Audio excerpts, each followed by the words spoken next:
අඳුරේ පව කරන දරම් නෙවෙයි එළියේ පව කරන දරම් වෙනුවෙන් පහන් දල්වාගෙන පව කරන දරම් වෙනුවෙන් ප්‍රශස්ති වන්දිබට්ටයි ප්‍රශස්ති ගයන්නට කලාව භාවිතා කරන යුගයක මේ තමයි මොරටුවේ අපේ කලා භාවිතය මේ තමයි මොරටුවේ අපේ කලා සංග්‍රාමය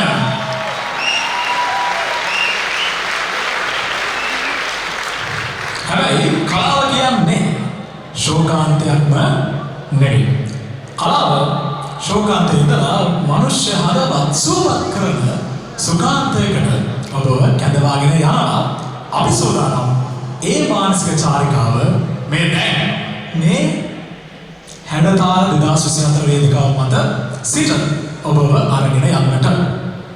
ඕපේෂණ මේ හාස්‍ය ගැන කතා කරද්දී ශ්‍රී ලාංකේය නර්තන සම්ප්‍රදායත් එක්ක කෝලම් නැටුම් ගැන ලස්සන අපූර්ව ඉතිහාසයක් තියෙනවා.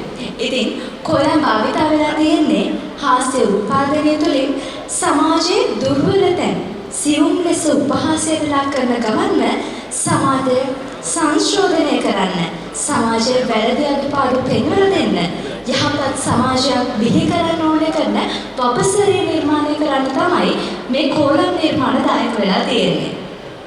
ඔව් සුබුදේ කිව්වා වගේම මේ අතීතයේ ජනයා බොහොම පීඩිතව ජීවත් වුණු කාලයක් තිබ්බා. ඔවුන්ට අවස්ථාවක් තිබ්බේ නැහැ තමන්ට උඩින් ඉන්න රදලෙයින්ට පහර ගහන්නට. මොකද රදලේ මොනවා කිව්වත් උන්ට සිද්ධ වෙනවා දන බිම ඔබාගෙන ඔළුව නමාගෙන ඉන්න.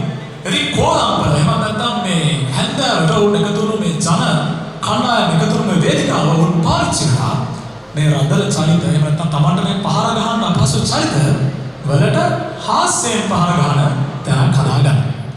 හැබැයි අපි අද කාරණා පහර ගන්න නෙවෙයි උත්සාහ කරන්නේ. අපි උත්සාහ කරන්නේ මේ කෝලම් සම්ප්‍රදායත් එක්ක එන නව්‍ය අත්දැකීමක් ඔබට ලබා දෙන්න මේ කෝලම් සම්ප්‍රදායේ ආభాෂයක නව්‍ය අත්දැකීමක්.